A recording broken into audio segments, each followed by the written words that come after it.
For if before men and women indeed they be punished, yet is their hope full of immortality. Chastised a little, they shall be greatly blessed, because God tried them and found them worthy of himself. As gold in the furnace, he put them, and as sacrificial offerings, he took them to himself. In the time of their visitation, they shall shine, and shall dart about as sparks through stubble. They shall judge nations and rule over peoples, and the Lord shall be their king forever. Those who trust in him shall understand truth, and the faithful shall abide in him and know. Because grace and mercy are with his holy ones, and his care is with the elect. The word of the Lord. Praise be to God.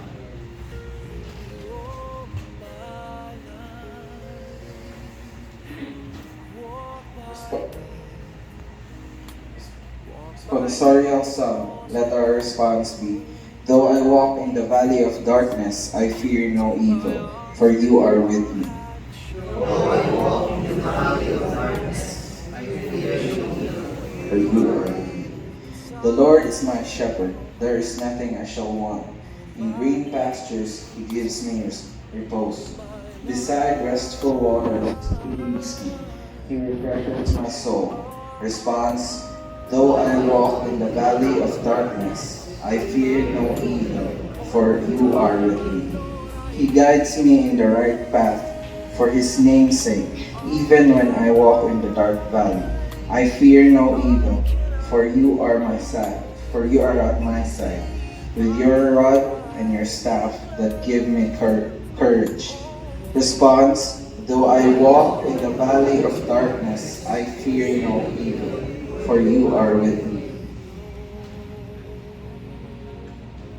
You spread the table before me in the sight of my foes. You anoint my head with oil, my cup overflows. Response, I fear no evil, for you are with me. Only goodness and kindness follow me all the days of my life. I shall dwell in the house of the Lord for years to come. Response, I fear no evil, for you are with me.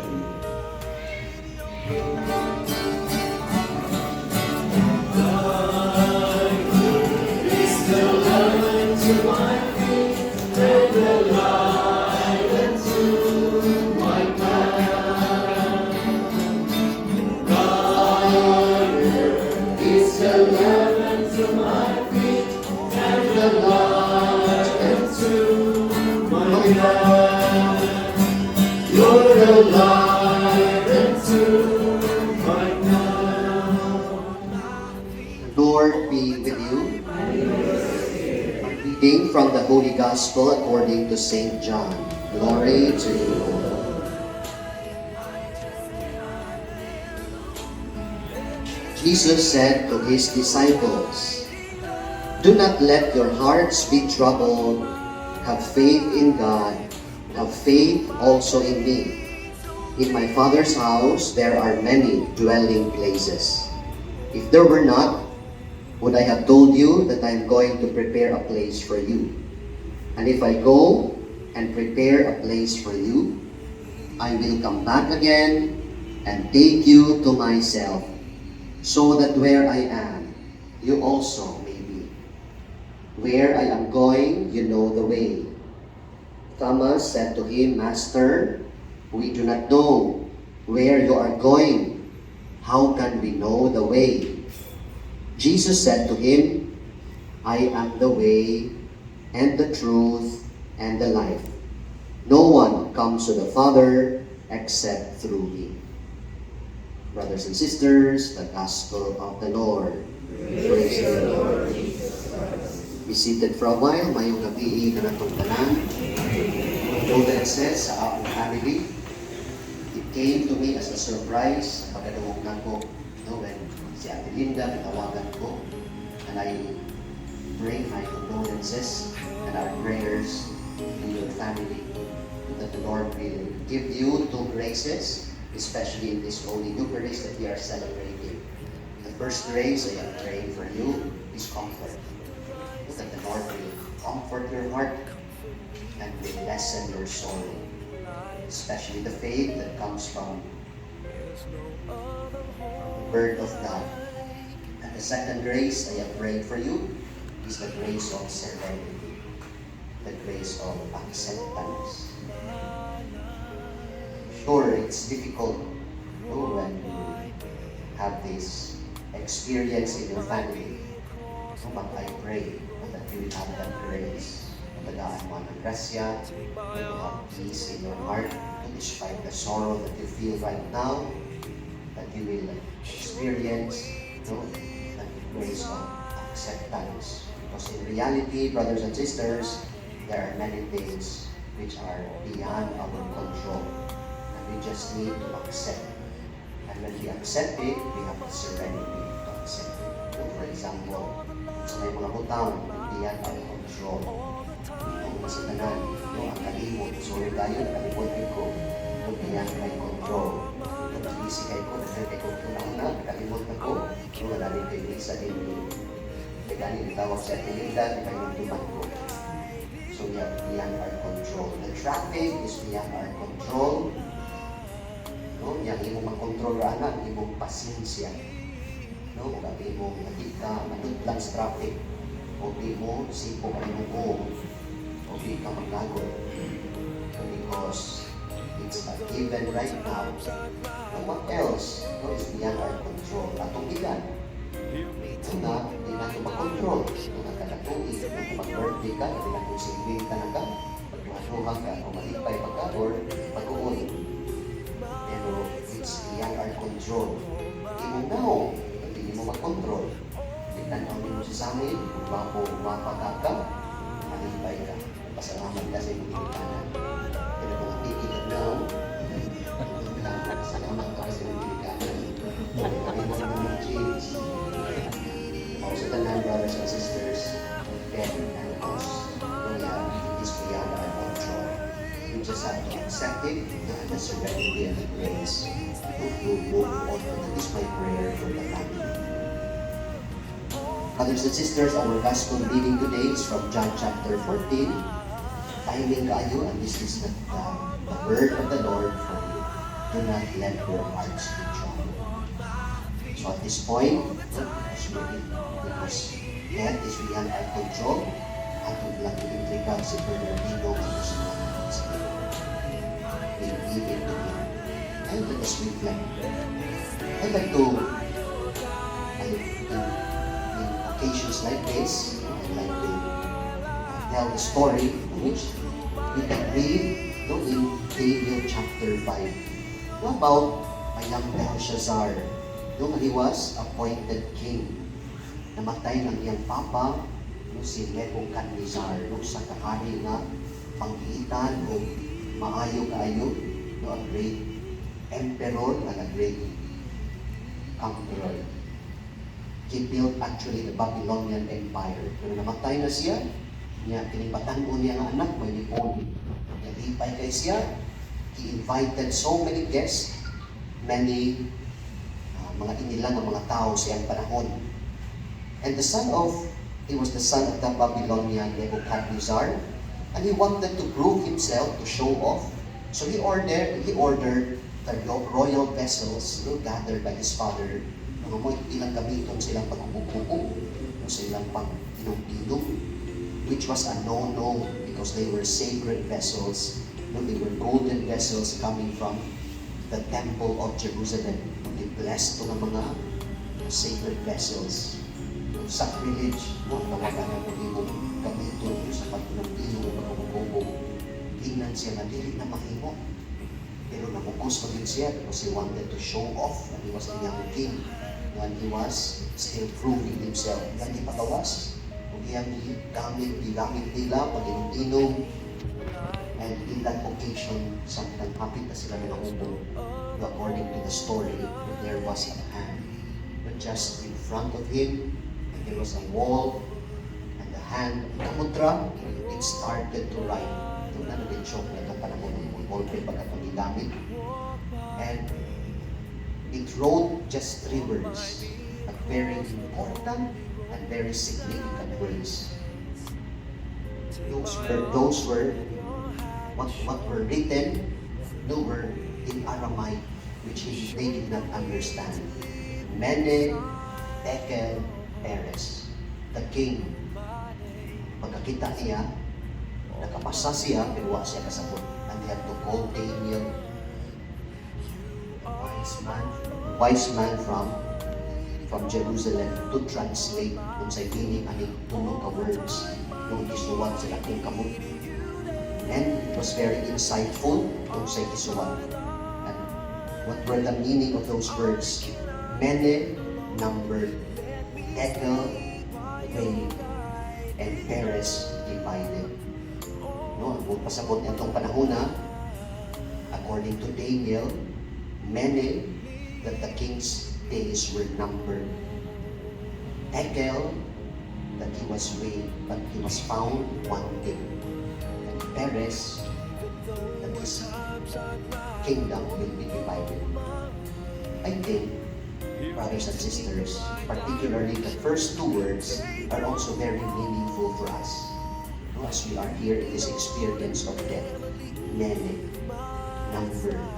We are all time-bound in so our days are numbered. And that's why I'd like us to learn from this acronym of the word time. T-I-M-E. Hello. Kawawa ako siya. Hello. T. Temporary. So kita dito na, temporary. We are all time-bound. Kung magamit sa itong mga relo. No, bumibig na siya every second, every minute, every hour, every day. Yes. Think ang relo. We are all temporary. Nothing is permanent.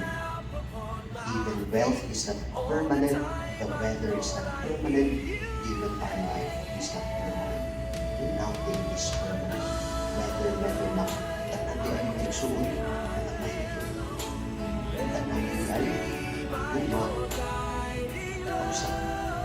Just like this day happened to woman. This day is actually a metaphor of our life. Kung ang ito, may hapon, na may gabi.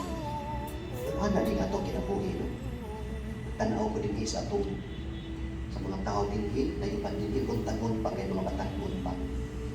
Kanya, na din sa unto, untong-tuntong, no, the best years of your life. Ako siguro na ako nilang. Pero na ako yung pandili, makakita ko, ang puno naman yung baban.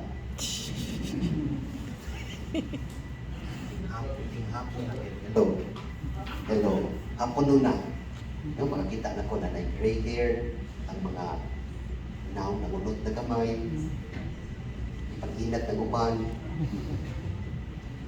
para na lipstick, para di kayo magklaro.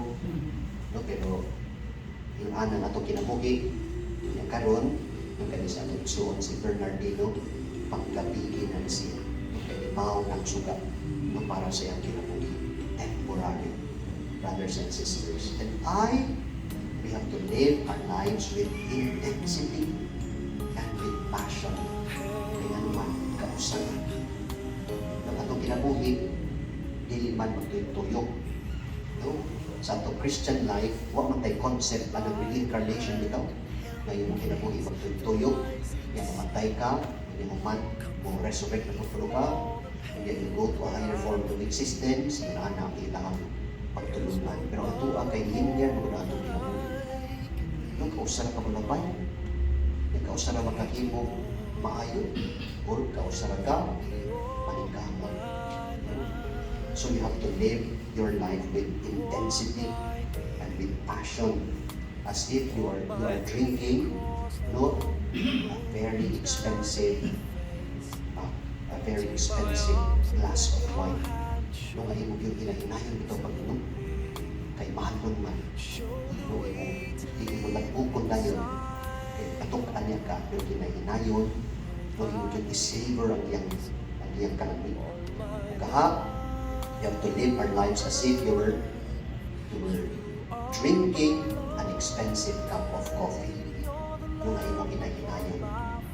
No? kung ano mo masavory and you drink it with gusto. And halon man, kadalagdag mo sa fighting. Mao na may nakinayon so that you can really experience the aroma and the sweetness and the taste of the wine. And such is our life. We live slowly with delight, brothers and sisters. Kunya and memories. Our life is made up of so many memories, beautiful memories, not with sad memories. So high the tendency we put aside and we part with the sad memories in our lives. But both brothers and sisters, even those sad things and the bad things, the negative experiences that happen to your life, they all contribute to the beauty of your life. Mga ba, painting ba? Look, saan kung makakita ng painting, hindi naman hayag na may uban no, among the painting na nindot. Okay, magsakong-sakong mo din ang hayag o ang really hayag. Hasta po na i-break na lang or in-kalingit sa painting. It's not all there. And so our lives are filled with so many memories which will create lasting memories and happy moments which we can treasure. So for the family, I'm sure we have so many good memories with our brother, si Perry Rampino. These are the things you treasure. These are the things you keep. And these are the things you will remember for life. But because remembering them, when you feel that attachment and you feel that sentiment, you feel that love, these are what ones. And finally, we all have our own in everything else. And the challenge is, we live well and we die well, brothers and sisters. And precisely, as we go to our end, the Lord is challenging us to live our faith. And it is precisely moments like this, moments of difficulty, when the Lord is inviting us to practice our faith.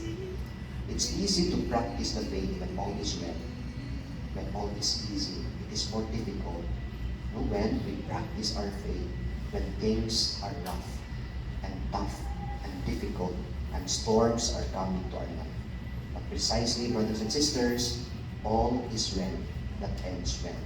So today, brothers and sisters, as we pray for our brother Bernardino Jr., and we pray for the Abu family for comfort and strength, now we also learn that life, that we are all time-bound. And as people who are time-bound, we realize that life is temporary. Nothing is permanent.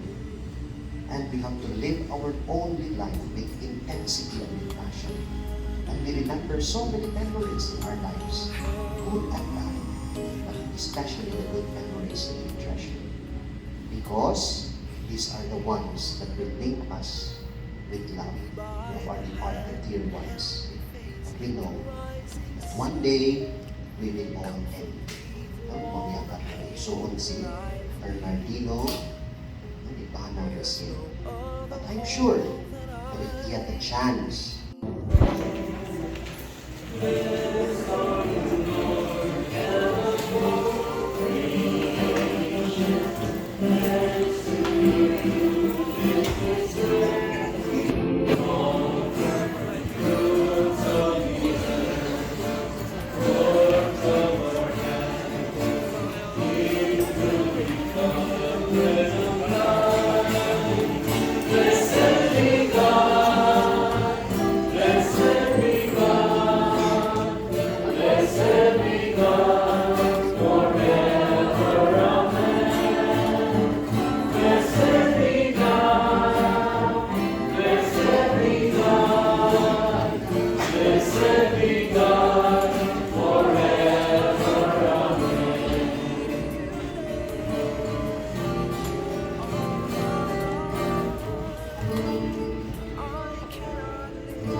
pray that our sacrifice may be acceptable to God, the Almighty Father.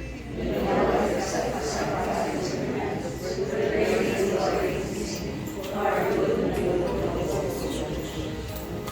As we humbly present to you these sacrificial offerings, O Lord, for the salvation of your servant, Bernardino Jr., we beseech your mercy that he, who did not doubt your Son to be a loving Savior, may find in him a merciful Judge, who lives and reigns forever and ever.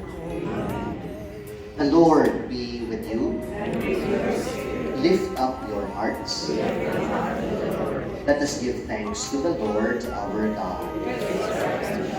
It's truly right and just, our duty and our salvation, always and everywhere to give you thanks, Lord, Holy Father, Almighty and Eternal God, through Christ our Lord. For as one alone he accepted death, so that we might all escape from dying. As one man he chose to die, so that in your sight we all might live forever. And so in company with the choirs of angels, we praise you, and with joy we proclaim.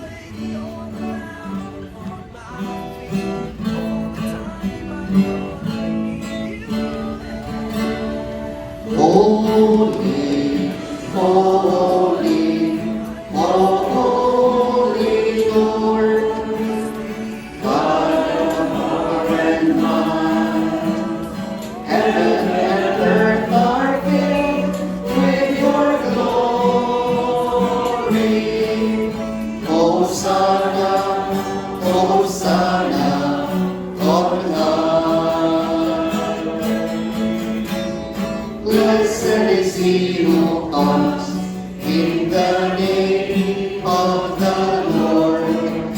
Hosanna in the highest. Hosanna in the highest. Hosanna, Hosanna on high. You are indeed holy, O Lord, the fount of all holiness.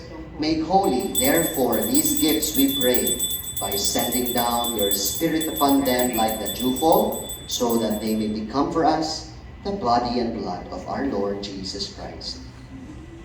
At the time he was betrayed and entered willingly into his passion, he took bread, and giving thanks, he broke it, he gave it to all his disciples, saying, "Take this, all of you, and eat of it, for this is my body, which will be given up for you."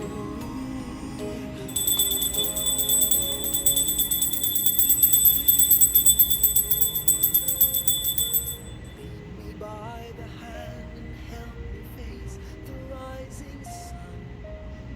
Comfort me through all the pain that life may. In a similar way, when supper was ended, he took the chalice, and once more giving you thanks and praise, he gave it to all his disciples, saying, "Take this, all of you, and drink from it, for this is the chalice of my blood, the blood of the new and eternal covenant, which will be poured out for you and for many for the forgiveness of sins. Do this in memory of me."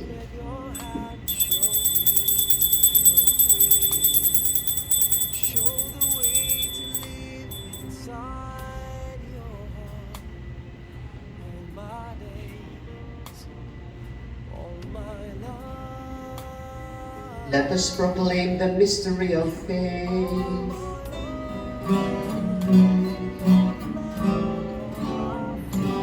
When we eat this bread and drink this cup, we proclaim your death, O Lord, until you come again, until you come again. We proclaim your death, O Lord. Therefore, as we celebrate the memorial of his death and resurrection, we offer you, Lord, the bread of life and the chalice of salvation, giving thanks that you have held us worthy to be in your presence and minister to you. Humbly we pray that, partaking of the body and blood of Christ, we may be gathered into one by the Holy Spirit. Remember, Lord, your church spread throughout the world, and bring her to the fullness of charity, together with Francis our Pope, Jose our Bishop, all the clergy, all your believing people here gathered around your altar, especially the Abo family. Remember your servant, Bernardino Abo Jr., whom you have called from this world to yourself. Grant that he who was united with your Son in a death like his may also be one with him in his resurrection. Remember also all our brothers and sisters who have fallen asleep in the hope of the resurrection, and all who have died in your mercy. Welcome them into the light of your face. Have mercy on us all, we pray, that with the Blessed Virgin Mary, Mother of God, with Blessed Joseph, her spouse, with the blessed apostles and all the saints who have pleased you throughout the ages, we may merit to be co-heirs to eternal life, and may praise and glorify you through your Son, Jesus Christ. Through him, with him, in him, O God, Almighty Father, in the unity of the Holy Spirit, all glory and honor is yours, forever and ever.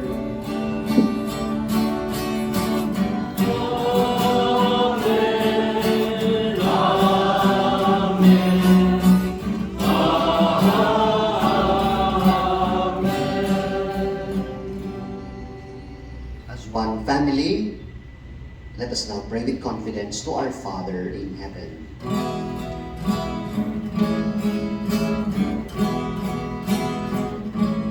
Our Father, who art in heaven, hallowed be thy name. Thy kingdom come, thy will be done, on earth as it is in heaven.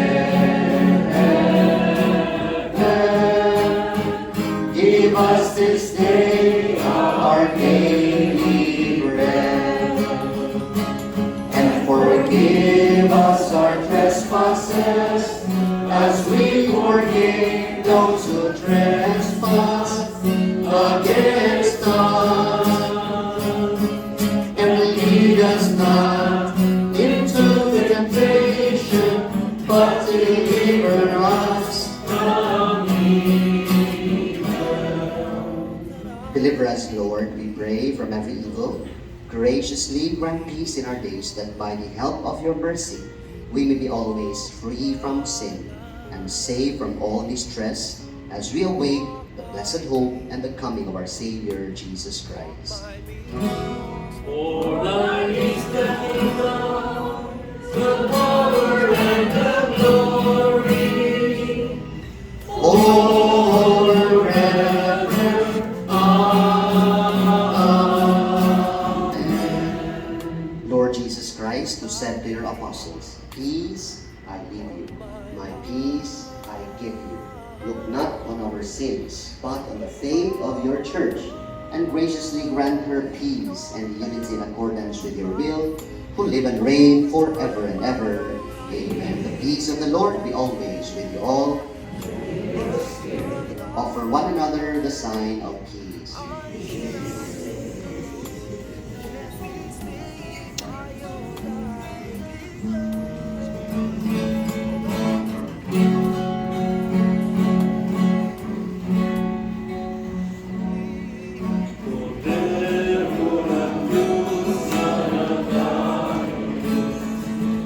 Mga kasalanan sa mundo,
Lamb of God who takes away our sins. He is the resurrection, He is the life. Blessed are we who are invited at the supper of the Lamb. Lord, I am not worthy.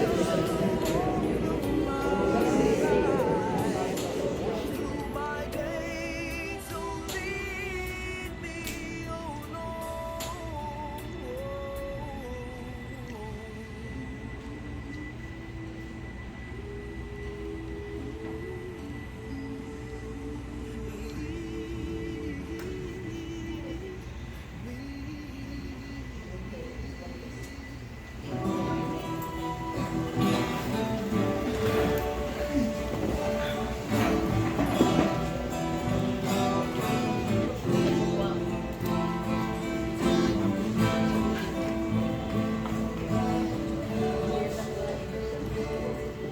One breath,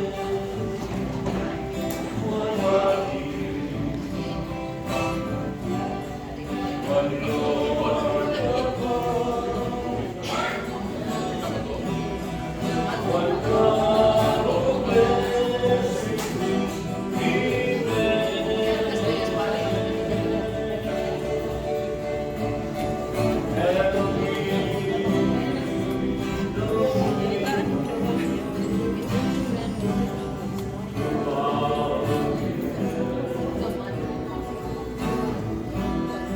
we are one body in this one.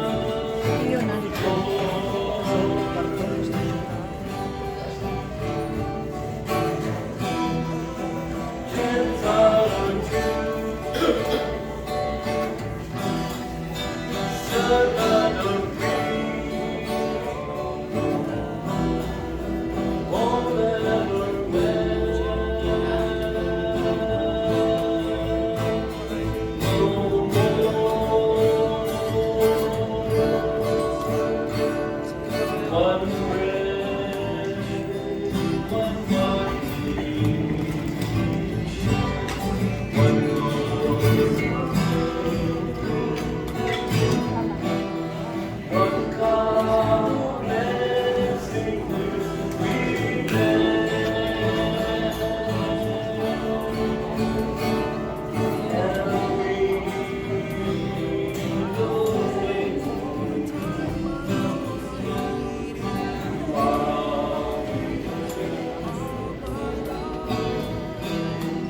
We are one body in this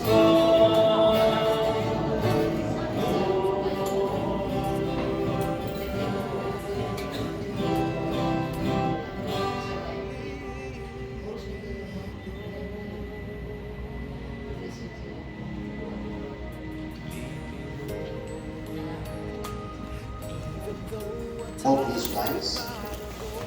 Let us pray. Lord God, whose Son left us in the sacrament of His body, food for the journey, mercifully grant that strengthened by it our brother Bernardino Abu Jr. may come to the eternal table of Christ, who lives and reigns forever and ever. Amen. Eternal rest grant unto him, O Lord. Let perpetual light shine upon him. May he rest in peace. Amen. Let our response be receive his soul and present him to God the Most High. Please repeat. Receive his soul and present him to God the Most High. Saints of God, come to his aid. Hasten to meet him. Angels of the Lord. Response.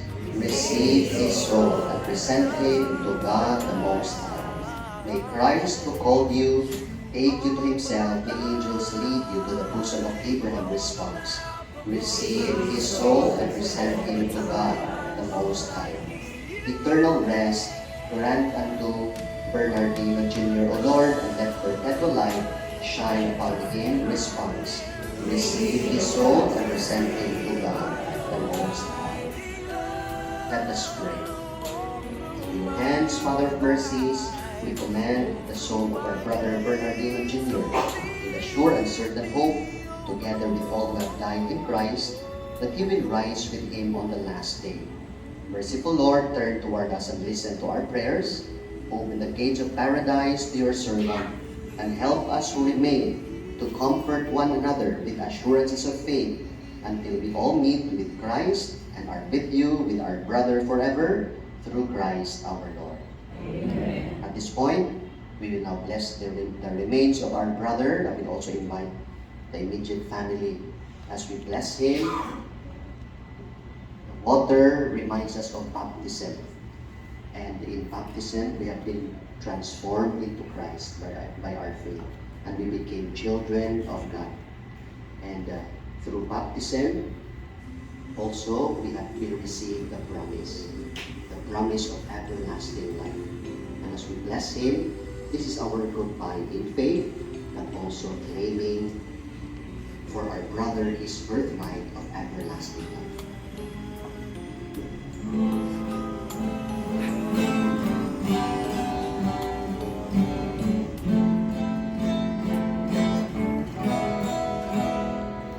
Nakailan ikaw ka na,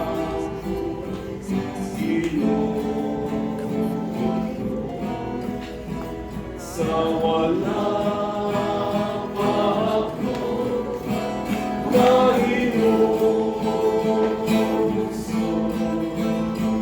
kahino aking ininom, sukay sa larawain.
To you, O Lord, we commend the soul of Bernardino Jr., your servant. In the sight of this world he is now dead. In your sight, may he live on forever. Forgive whatever sins he may have committed through human weakness, and in your goodness grant him everlasting peace. We ask this through Christ our Lord. Amen. Bernardino Jr., may the angels lead you into paradise. May the martyrs come to welcome you and take you to the holy city, the new and eternal Jerusalem. Amen. All my life, you're the lamp upon my feet. All the time. The Lord be with you.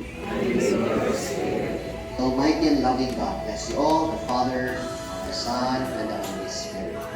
The Mass has been offered. Let us go in the peace and joy of Christ.